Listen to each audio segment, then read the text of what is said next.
This is gonna be so satisfying. Today I turned this into this. Welcome to day 23 of being a homeowner. The other day I was working on the gutters on the garage and I realized how disgusting the garage really looked. So I thought it was time to bust out the pressure washer and see what happens. And thankfully my partner Reese was in town, so we were able to tackle this together. The whole project took about 2.5 hours to complete. And because the garage was so filthy, we added a detergent to make sure we got all of it off. And while you enjoyed this very satisfying process, I want to talk about Atlas and his cat, Catless. Atlas was one of thousands of people that we were helping this year for the Gender Affirming Care Fund, and he has his surgery set for December 17th of this year. Thank you to the nearly 100,000 people in the last 2 years who have donated to this cause. We've been able to raise $4 million because of all your help. Now enjoy the rest of the video set to the old trans band Cat in the Hurricane. We'll see you tomorrow. Bye-bye.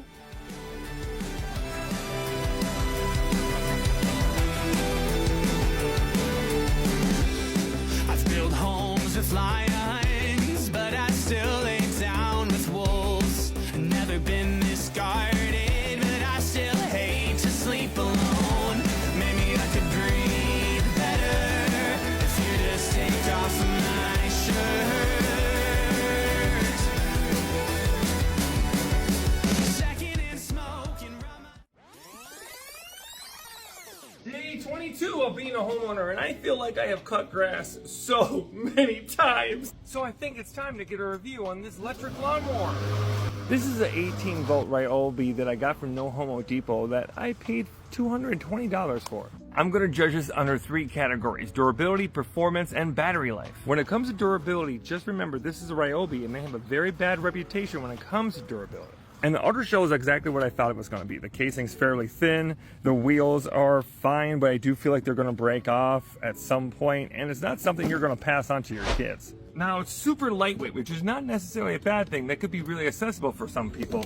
However, the starter switch here gets a lot of bad reviews. So all that considered, for durability, we're going to give it a 6. When it comes to performance, I don't need it to be great. I just need it to get the job done, and I think it does that in spades. Now you can kind of see that it's a choppier cut, which means you might need more overlapping, but I don't really care about perfection, so I'm okay with it. So I think for the price, it does a pretty good job. So for performance, I'm going to give it a 7. Now it's time for the category that everyone wants to know about: battery life. How is it? My 6-amp battery just died after about an hour and a half and about a half an acre of grass. So I'm going to switch over to my 4-amp right now and finish the job. If you're already in the Ryobi family, I think that everything about this lawnmower gets a whole lot better because you already have the necessary batteries. You're not going to have to spoon out more money in order to make sure this could actually do its job. If you got 3 or more 4 amps, you're going to be just fine. So for me, the battery life is going to get about a 7. So overall, it gets a 6.7, and I think that's pretty good for any yard that's under half acre. So for residential use, this is good to go. For commercial use, I would never ever trust this. So see you tomorrow. Bye-bye. I've been so afraid to show you when I mess up. Yesterday, I put my ladder somewhere I shouldn't have yesterday while I was working on my gutters, and it cracked it. I quickly realized what I did, and you can see the hamster in my head turning right now. It would be so easy to gloss over this mistake and not show you. But this is day 20 of being a homeowner. And a part of being a homeowner is realizing you made a mistake and that you have to have a corrective solution.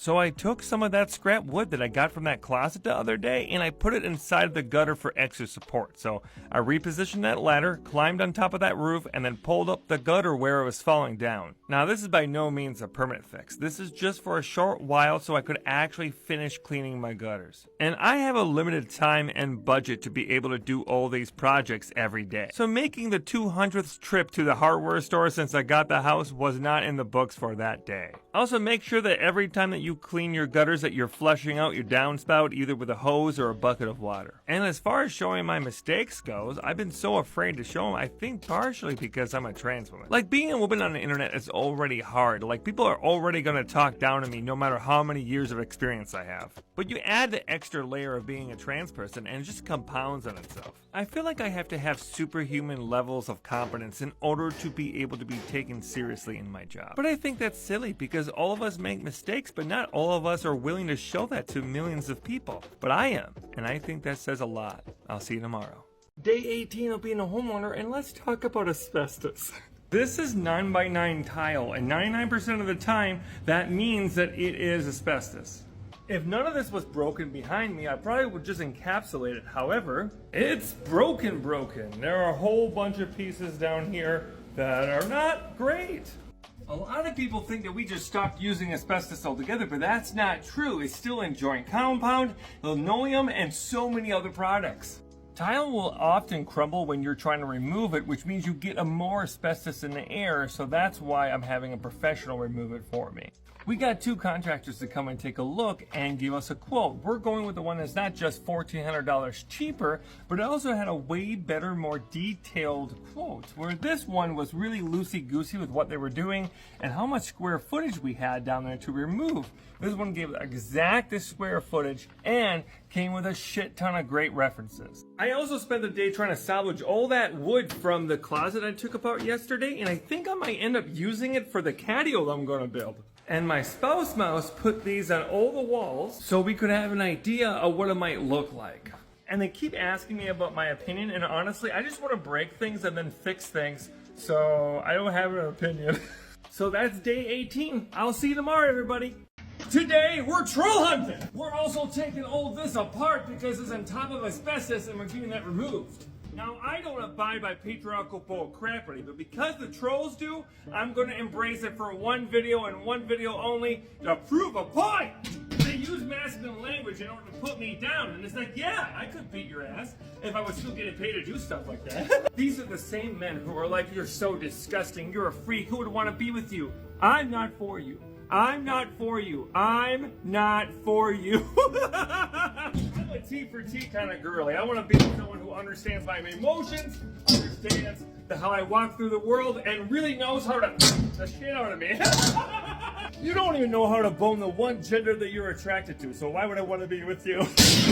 None of those jokes seem funny to you. That's exactly how your jokes sound to me. Truth is, those jokes don't really do anything. All it does is make yourself feel better for about 1 second until you start scrolling again. At one point in time, trolling made you feel something. It gave you a rise, but now it doesn't even do that. But you keep doing it because you built a community around it. So now you feel like you have to keep doing it, even though it doesn't make you feel anything anymore. And if you stop, you fear that you won't have anybody because you spent all this time connecting with people who don't even care about you. Or I could be absolutely wrong and you could be perfectly fine. And that's actually even sadder. See you tomorrow. I don't hate the previous owner. I really don't. I know so many people think I should. I don't hate them for covering up the hardwood floor with carpet. I don't hate them from not knowing they had a gas leak. God, this sucks. I don't hate them for having asbestos in a basement, or a roof that's in shambles, or gutters that are falling apart, or an air conditioner that does not work. Previous owner died of cancer in the late 70s after battling it for 2 years. They had other priorities. I built an entire platform built on the idea that I'm helping strangers with their home because the system failed them. Who am I to now feel differently and change my values? All because it's affected me directly. Yes, I'm frustrated, but I'm not mad at the previous owner. I'm frustrated by the system that's failed so many people. Just like it's failing all the people who are in Gaza right now. And yeah, this video is about that. On 4th of July, who would have thought? If you want to help right now, you can by supporting the Gaza Food Program or the Cairo and Gaza Mutual Aid Fund. Because at the end of the day, planet Earth is just one big house, and we're all just a bunch of roommates who have to work together to solve the problems that are right in front of us. Because if we don't, all we're doing is passing the buck to the next person who moves in. And we don't want to be them. We're going to try the best we can to fix what we can while we're here. See you tomorrow. So the gas company had to come today and turn off all the gas to my house, and now I got to get yet another contractor to come out to fix it before I can turn it back on.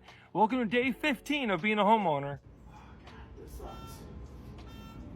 And yeah, that was a professional saying this sucks because there isn't a unit on this, so you can't isolate the gas and do this easily. It's tricky. There is some positive though, because we checked everything else and nothing else was leaking, so it's just this one location. Now, I know I could fix this gas leak. I know that I could do this, but here's the problem. Everything in this house was cobbled together, and I don't want it to be continuously cobbled together. I want people to come in and do it exactly the way that it needs to be done so we can right the Yeah, now don't get me wrong, I know I'm absolutely lucky to have a house and I'm so grateful for that, but I had to jump through hoops to get this house and I had to waive a home inspection to even have a shot at this house, so I'm a little bit pissed off right now. But on a complete side note, I also had time to cut the grass today, so I guess that was positive. And I know this is just a moment in time. I know so many of you are going to watch this video and be like, Mercury, take a deep breath. Honey, I am a professional. I know more than most people who have a home for the first time what it takes. But here's the thing. I know there's a lot of people who get a home for the first time who don't know any of this stuff, and they feel way more lost than I do. So if you're watching this video and you're one of those people, hey, my heart goes out to you. You're not alone. I send you all my love. I'll see you tomorrow. Day of being a homeowner or something. I think it's day 14, but I was at VidCon for the last 6 days, so I don't know. Here's a clip from VidCon. The audio is really bad, but what I'm saying is I fixed drywall and I talk about hate speech. And the whole time I was gone, I kept thinking about my fucking gutters. So when I finally got home, boy, was I happy I got to get my hands dirty again. Don't get me wrong, I absolutely love being a content creator, but I've been waiting my entire life to have a house. And this makes me too fucking excited. There's something so truly beautiful and remarkable about being on top of your roof and knowing that you can just be yourself. Sometimes I want to roll. Sometimes I want to bat back. And sometimes I want to boom. There's a tree growing on my roof. Dude, I don't think this is supposed to happen. Everything's a hammer. That was day 14. Tune in tomorrow when we do more stuff or something. It takes a lot longer than the shot's supposed to.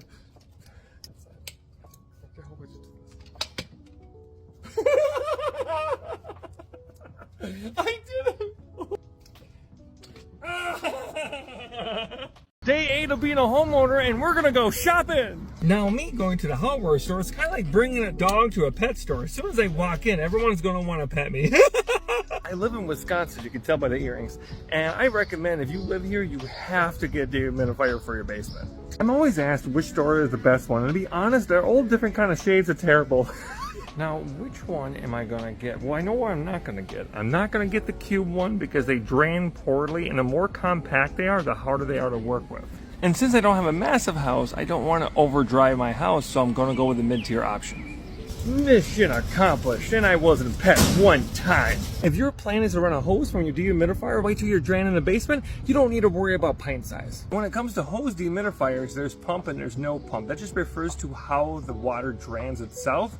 Pump means that it actually pumps it up above itself, and no pump means it needs gravity to drain out. And once you have it out of the package, you can hook up the hose, and then you can run it right to your drain, and I zip tied it so it's gonna stay in place. Make sure you put it somewhere where it has good airflow, and if you want an extra bonus, you can elevate it, like put it on a table or a stand, and it will actually do a better job. And I recommend setting it anywhere between 40 to 60% humidity. That's day 8. I'll see you tomorrow, everybody. It's day 7 of being a homeowner, and today we met with a home inspector. The market is so competitive that we had to waive our home inspection in order to be able to acquire the house. And good news, out of the 110 pages of the report, very little was a surprise. But the home inspection is still so important because it helps direct and prioritize what you need to do first. And I'm still pulling up trim because we're trying to salvage as much of it as possible, and it's taking forever. And to make sure we get the trim back where we want it to go, I'm labeling the wall and the trim. Now, if I look really sad here, it's because I'm listening to an audiobook. Yeah, I killed it! Yeah, I killed it! And I got really into it.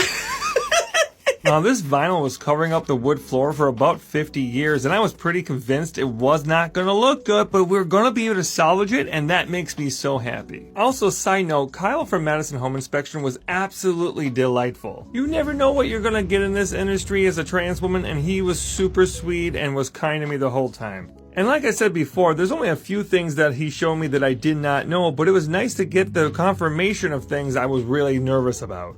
This crack may look scary, but because it's not horizontal, it's actually not that big of a deal. There's a minor gas leak, but we don't mess around with that, so we're gonna get that fixed soon. And the flashing around the vents is basically all gone, so we're gonna need to address that when we redo the roof. Also, my spouse made fun of me because the very first thing I got for the house was this pizza cooker, and when Zizi asked me why, I said, well, when you save big money at Menards, bye everybody, see you tomorrow. Day 6 of being a homeowner, and today's lawn care day. But before I get to all the fun stuff, I have to put everything together first, which was not nearly as fun. But then I saw that there was a QR code in the instruction manual, and that made me so happy. So I tried it, and it said page not found. You know what does have QR codes? My book, Safe and Sound, a renter's friendly guide to home repair, available right now at MercuryStardust.com. Back to the program. I gotta finally put together to only realize I was missing 3 screws, so now I gotta perform the cardboard tango. Only to find out they were under the hood the whole time. Ryobi, you know what you did. I mean, it makes sense. You gotta be kidding me. Note to self, never do a bit when you hold tiny screws. My precious. And finally, we could do some lawn care. We prefer moss over grass, but it's too late in the season, so that's going to be next year. Now, before I get to the lawnmower, I always like using the string trimmer in order to get real close to stuff first, and then I can come in with a lawnmower. Now, this is the first thing I've ever owned from Ryobi. However, I really like the wide catalog and the fact they're cheaper, and as a new homeowner, you can't beat that. But in the professional sense, I'm always going to prefer Milwaukee. Now, my pa taught me this trick, but when you are going north to south with your lawn, make sure that every 3 times you switch it up to going west to east, because then you can blend the lines in better. And after about an hour or so, I was all done. So that was day 6. I'll see you on day 7, and hopefully it keeps on going good. This was the moment we found out we got the house. And 30 days later, we officially became homeowners for the first time. And today is day 5 of owning a house, but none of that could be possible if it wasn't for this. Hey there. Hi. My name is Mercury. I'm the trans maintenance lady. 3 years ago, I got in my car and made the very first trans handyman video. I'm going to show you how to do it yourself. Okay, let's go. I had no way of knowing that this was going to change my life forever. But just 3 months later, I told you all I quit my job and started doing this full time. And then 6 months after that, I used my platform for the very first time to raise $100,000 for gender affirming care. And in that moment, I had no idea that I was going to be able to raise $4 million with my best friend Jory in just 2 more years. We've helped raise over $150,000 to help other people fix up their homes. We've raised over $100,000 to get a mirror out of Palestine. We went on the largest book tour last year in North America at 54 cities, and all of them were independent bookstores. And I'm also a #1 New York Times bestselling author. But 3 years ago, I was a maintenance technician that didn't do any of this. And now we're here. I have no idea how this happened, but this is day 5, week 1 of being a homeowner. So thank you. Thanks, everybody. Someone should definitely fix this gutter. Oh, that's right. I'm the somebody. Welcome to day 4 of being a homeowner. Today I spend most of the day signing books in order to pay for the house I just bought. Not every day can be a renovation day. I wish it was, but it can't be. Also, I got my hair done today. And then when I got to the house, I wanted to check all the shut-off valves at the toilet, underneath the bathroom, and in the kitchen. Don't forget to check the main water shut-off either. If you have a basement, it may be coming through the foundation and then right where the water meter is. If you have a water softener, make sure you check the levels. And don't forget to check the air filter. Mine is an expensive one, but that's okay. We're going to replace the furnace anyways. And eventually, I'm going to go through the electrical box and make sure everything is labeled correctly. So when I'm in a panic, I don't have to think. I can just look and go. That's what you want. When I was an emergency technician, one of the most common calls I was getting was from homeowners who had lived there for less than 30 days. They don't know where the shutoffs are, they don't know where all this stuff is, and they are in pure panic. And when you're panicking, you can't think. One of the reasons why they had so many of these problems is because when things sit for a while, and then all of a sudden they're turned back on, that's when things can go wrong. So it's better to be safe than sorry. I'm going to leave you today with the weirdest thing in the whole house. Well, besides the bookshelf that's upside down behind me. I don't know, and I don't want to know. Remember, you're worth the time it takes to learn a new skill. See you tomorrow. I think this carpet has seen better days. Well, good news. There's hardwood floor underneath, so it's carpet ripping time. Let's go! First thing you're going to want to do is start with taking off the transitions. But don't worry, I got a lot of experience with transitions. That was a trains joke. This was day 3 of being a homeowner, and boy, was it a big day. I met with my third contractor today about the asbestos I want to remove. And I ended up removing this disgusting thing from the basement wall. I do not know what it is. I think it's a grinder or a hash strip or whatever it is. It was in this plastic bag when we moved in. I have no idea what it is, but it is not staying. I ended up having to cut it off, but also look at how mad I look. Yeah! Woo!